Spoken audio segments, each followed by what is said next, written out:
bienvenue sur le podcast de référence pour devenir triathlète.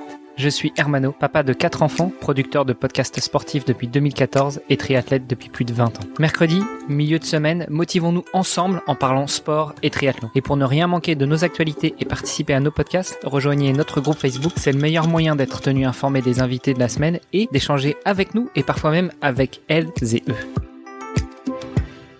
Salut les sportifs, c'est Hermano et vous êtes dans le 2e épisode de la semaine du podcast Devenir triathlète. À mes côtés, Olivier De Scooter co-anime toujours cet épisode. Salut Olivier. Salut Hermano. Et notre invité et eux de la semaine, Jeanne Leher. Salut Jeanne. Salut. Jeanne, je voudrais qu'on revienne avec toi sur tes débuts dans le triathlon. Tu nous as dit que tu avais commencé le triathlon assez jeune, vers 7 ans, que tu avais été un petit peu initié par ton papa qui était très sportif, qui pratiquait entre autres des raids et du triathlon. Est-ce que tu as commencé le triathlon, pour ainsi dire, directement ou tu avais pratiqué d'autres sports avant? Alors, j'ai juste pratiqué la natation avant. Genre, j'ai dû commencer à 6 ans, histoire de pouvoir faire du triathlon déjà.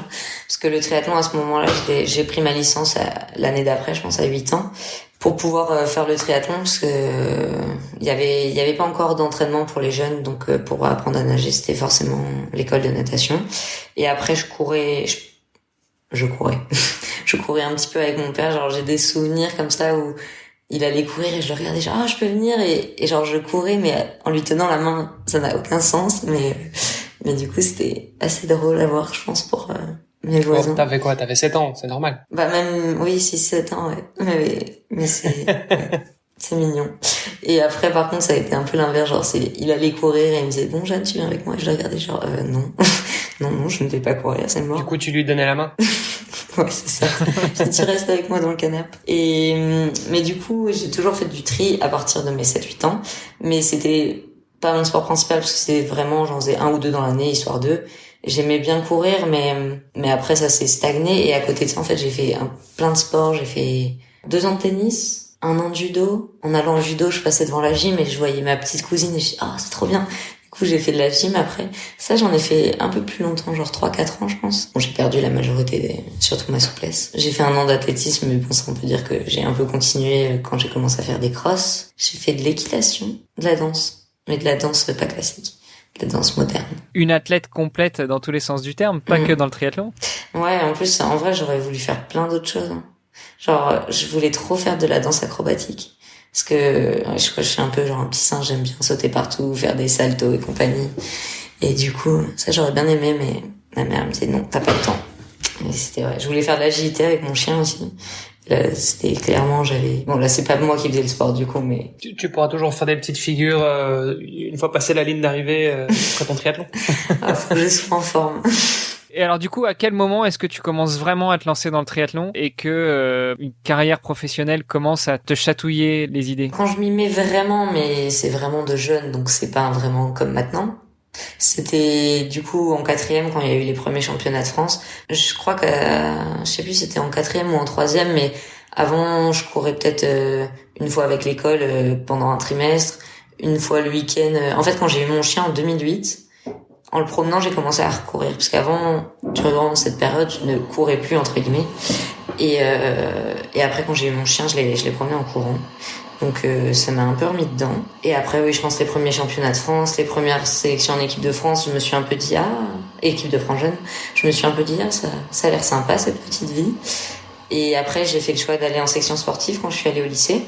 Donc là, on va dire que je me suis déjà un peu plus focus, c'était un vrai double projet. Et après le lycée, encore plus, parce que tu te dis, là, il y a un moment donné, entre guillemets, tu mets tes études de côté. Enfin, par exemple, j'aurais peut-être fait, on sait pas, on saura jamais, mais peut-être que j'aurais voulu faire Sciences Po si j'avais pas fait de sport.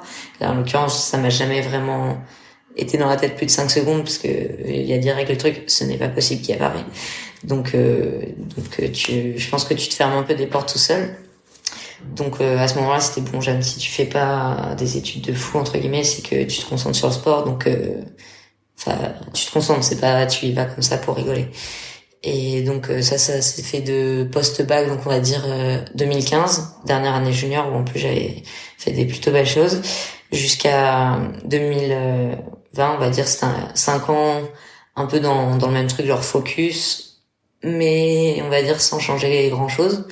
Et là, on va dire que j'ai encore pris un nouveau tournant en 2021, enfin cet hiver 2020, pour être encore plus focus. Mais enfin, c'est même pas plus focus que je l'étais déjà, mais mettre l'environnement autour de soi le mieux possible, on va dire, pour aller là. Qu'est-ce que ça veut dire justement mettre toutes les chances de ton côté, te mettre dans un bon environnement? Est-ce que ça veut dire, outre avoir un cadre d'entraînement qui soit idéal, faire attention aussi à l'alimentation, au sommeil, aux à côté? Comment ça se passe quand on s'entraîne dans un groupe? J'imagine qu'il y a aussi des moments où vous avez envie de décompresser, de vous amuser, il y a des sollicitations un peu partout. Qu'est-ce que ça veut dire et comment ça se passe pour toi?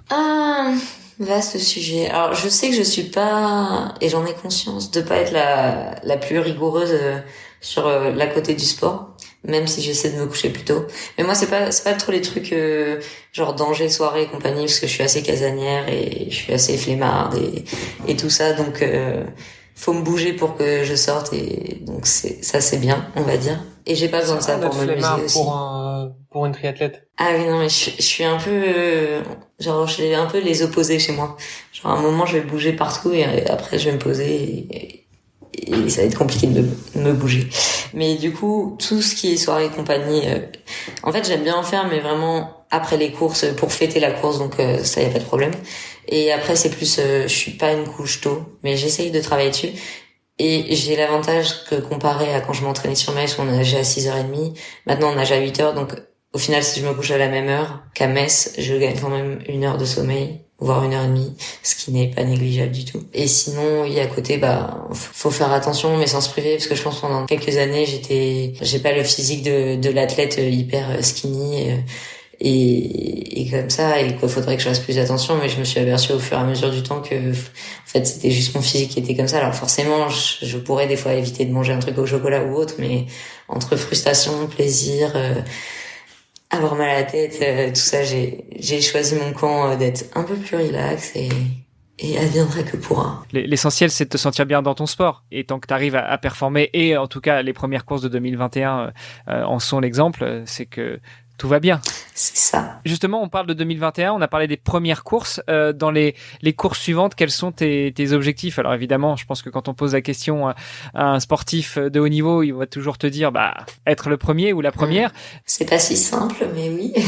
Mais peut-être à plus moyen terme, qu'est-ce que tu envisages pour la suite? Toujours rester dans des courses courtes, type course de D1 ou enfin de Grand Prix, ou comme tu nous disais, t'es pas trop faite pour l'explosif, pour le sprint, et t'envisages plutôt de partir sur du mi-long, voire du long? Alors du très long, ça je pense jamais. Genre les distances Ironman, c'est même pas le marathon qui me fait peur, quoique un peu, mais c'est le vélo. Enfin, tout seul, sans musique, même quand je pars pour 1h30 toute seule, j'ai besoin de ma musique, donc je pense que je pourrais pas. Et en plus je suis pas, parce que j'ai pas de vitesse, mais je suis pas quelqu'un de régulière du tout, et sur le vélo, si je suis seule, je m'endors. Du coup après je fais un sprint pour me lancer, je m'endors. Bon après ça s'apprend évidemment si un jour je fais ça, mais ouais, pas évident. Et le moyen long, du coup, enfin l'Alf, ça pourrait me plaire, mais je pense pas en mode je ferai une carrière là-dedans, plus en mode juste comme ça pour tester. J'avais voulu en faire un en 2018 en fin de saison, juste comme ça, mais c'était une saison, je sais pas pourquoi, j'ai fait 5 ou 6 duathlons cette année-là. Bon, j'ai fait des vrais duathlons et j'ai fait au moins 2-3 courses qui se sont transformées en duathlon, et mon long s'est transformé en duathlon, et j'étais la seule partie qui m'a arrangé comparé à des filles du long, c'est la natation, parce que généralement les gens du long nagent pas trop. Le seul truc qui est pour moi, vous me l'enlevez. Et en plus mon DI2 s'était arrêté pendant la course, j'avais fait les 30 dernières bornes de faux plat descendant sur le petit plateau, c'était génial. Ah, ça devait être sympa ça. Ah, j'avais voulu arrêter, je m'étais dit j'arrive à la transition 2, je m'arrête. Bon, après je me suis dit bon, vas-y, cours quand même. Et au final, je n'ai même pas fait dernière des pros. J'ai rattrapé la dernière l'avant-dernière à ce moment-là, sur le dernier kilomètre à pied. Je pense qu'elle, la pauvre d'ailleurs, ça devait pas être agréable. Remarque, il vaut mieux, je pense que par rapport à ton DI2 qui s'arrête, donc par rapport à tes changements de vitesse électronique, il vaut mieux que ça s'arrête dans ce sens-là. Moi, j'avais fait Gérard Mer il y a quelques années, en pétant mon dérailleur, et tout faire sur la plaque, c'était sympa aussi. Oui. Et au moins le DI2, ça va du plus en plus facile. Mais bon, en faux plat descendant, j'aurais préféré être bloqué sur la plaque, j'avoue. Je voyais tout le monde passer, j'essaie de tourner les jambes au maximum, mais après je devais mettre en position aéro, mais c'était nul. Ce que je vous propose, c'est qu'on revienne dans l'épisode de demain sur un petit peu la suite que tu envisages, parce que tu nous dis que tu n'envisages pas forcément de passer sur du long. Mais alors, qu'est-ce que tu as derrière la tête, notamment en termes de reconversion, et puis ton actualité, comment est-ce que tu l'entends en ce moment? Très bien. Super, à demain. À demain. Merci d'avoir écouté cet épisode jusqu'à la fin. Si vous l'avez apprécié, je vous rappelle que vous pouvez venir sur le groupe Facebook pour nous laisser un commentaire et interagir avec nous et nos invités. Et n'oubliez pas de nous aider à progresser dans les classements et dans notre exercice de podcast en laissant un commentaire sur Apple Podcast. À demain pour en savoir encore plus sur notre invité de la semaine.